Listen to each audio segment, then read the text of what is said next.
Check the mic and make sure it sound right, boys.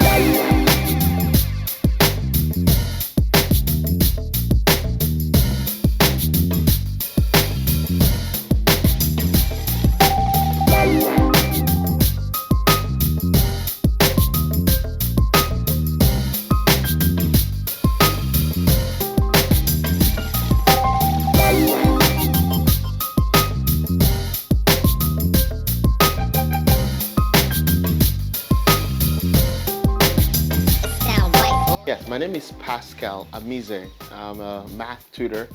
I'm a graduate of mechanical engineering. Um, I would describe myself as a Christian first and foremost. Um, I, I'm a person of faith by God's grace.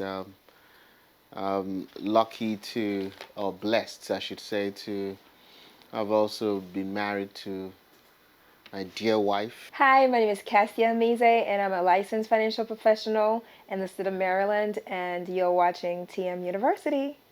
And to be blessed with our lovely daughter. We have just the one for now. Who knows, as at the time you'll be watching this. Golden State, is it like We a may- Golden State Warrior team? Yeah, we may have a bunch by then, you know, the Brady bunch, the Amize bunch. Anyway, I would describe myself. Can I go on to that? Go ahead. Yeah, I'll describe myself as a thinker, but within the bounds of a free thinker, but within the bounds of what's socially and spiritually acceptable. I like to uphold virtues, you know, uh, the simple golden rules of do to others as you like them to do unto you. But within the Christian context, to love people as I'd love myself, and to do my service to society and to people as unto the Lord, not as unto them. Because sometimes, if we only act according to our impulses in response to how what people do, it's not always that the result will be, you know, favorable. But when we get inspired of God to do as He wills us to, then we maintain this consistency and integrity of His righteousness. You know, so it's always a learning process with me, and I often see myself as my own harshest critic. When I do something horrible, or when I have a misstep, I'm the first to point it out to myself.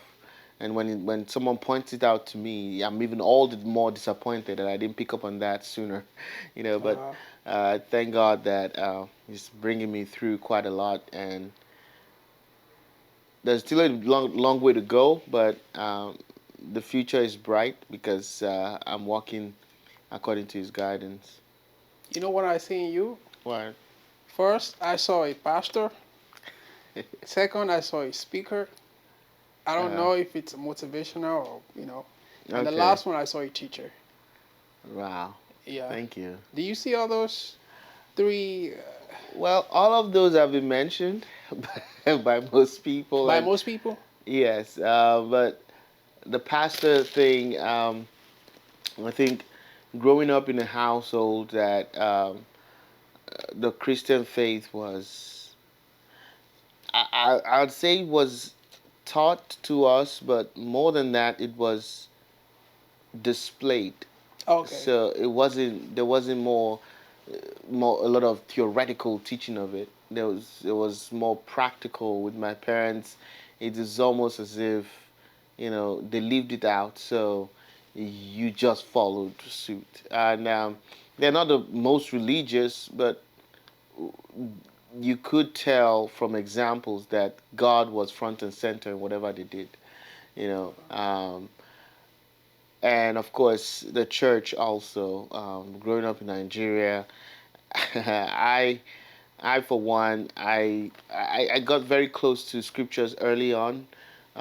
We were Catholic at some point. For some reason, we saw. I mean, by God's grace, we saw that God required us to do more or differently from the way that things were done, and we decided let's worship someplace else. So we've had to worship in some Pentecostal settings.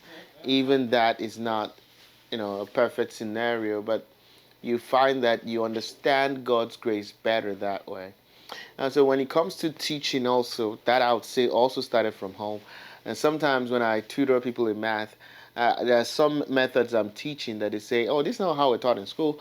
And I tell them, yeah, but my dad taught me this. And he did that. And I've been grateful for him ever since. Because there are methods that... Check the mic and make sure it sound right, boys.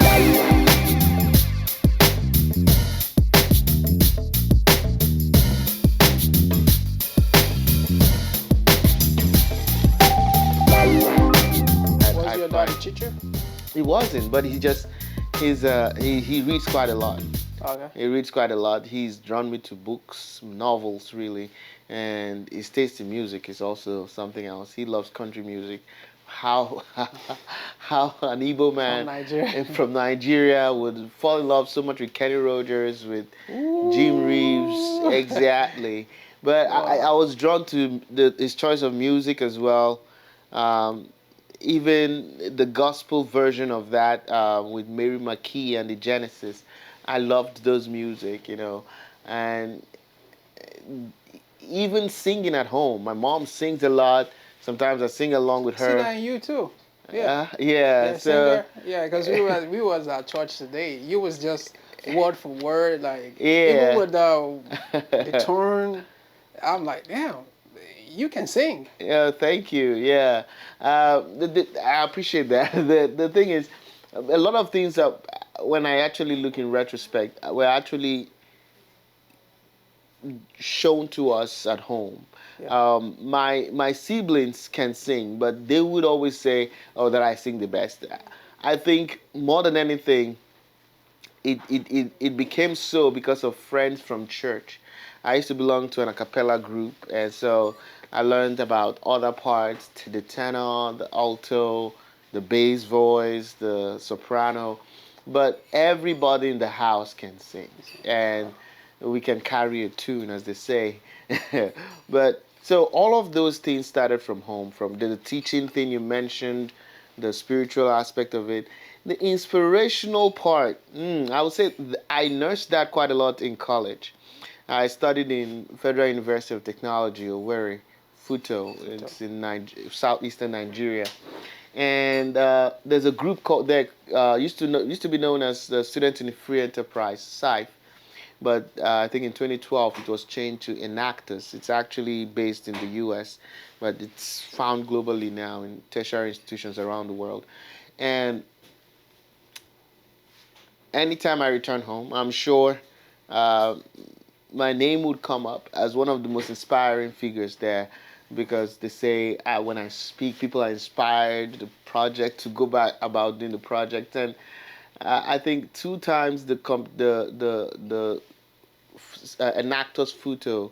I mean, two times we've won the competition in Nigeria so far, and some would attribute it to my influence with the presenters. About how you speak. Now, with the way I speak, because in 2012 particularly, I was the coach of the team that won in Nigeria. Then we came to DC for the competition, and I had graduated in 2010. Now think about it. In 2011, I was serving in JOS for the National Youth Service Corps, and the team was preparing at that time for the competition in Lagos. They didn't think they were in good enough shape with the way the presentation was. They rang me up, and this was around the time that they were completing. Was it like this thing just came to my head? Like they call them, is it machinery? No. No. It's like this. We carry out community projects, right? Okay. And we have a business incentive to drive the project. Okay. So it may seem like there's one we called. They've had tons of projects since then, but there was making CEOs. Okay. So what they do is they went to schools and began teaching financial literacy at that level. Okay. Primary schools, secondary schools, and then it's like making making versions of us, Okay. all right, in younger minds, Okay. like Planting the primary seed type. school, secondary Yeah. school. Now, that's just one project. There's another one, I don't recall the name now, but they went to the marketplace to teach people how to. Check the mic and make sure it sound right, boys.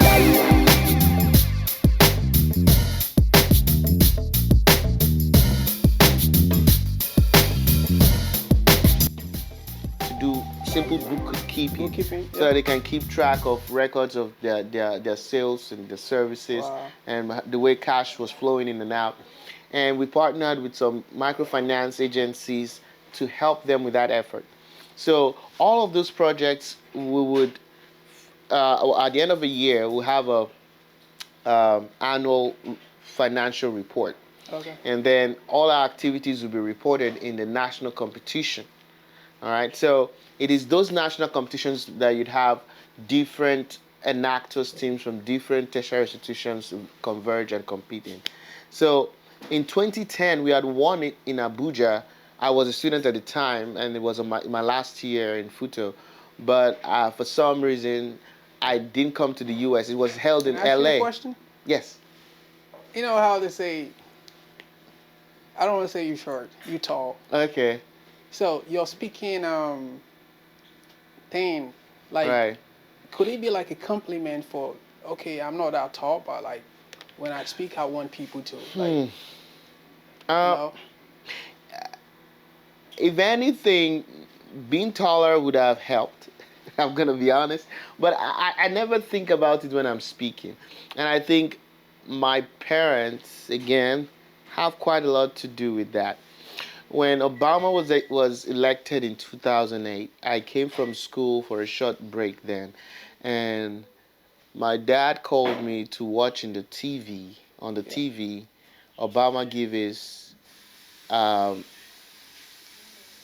there's this expression he had at the time about hope, Yeah. the audacity of hope. Okay. You understand? So I saw this. right. Too.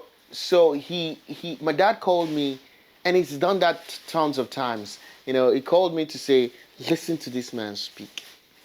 Now, it wasn't so much. It's not the first time he's done that, but this time, of course, with the. Check the mic and make sure it sound right, boys.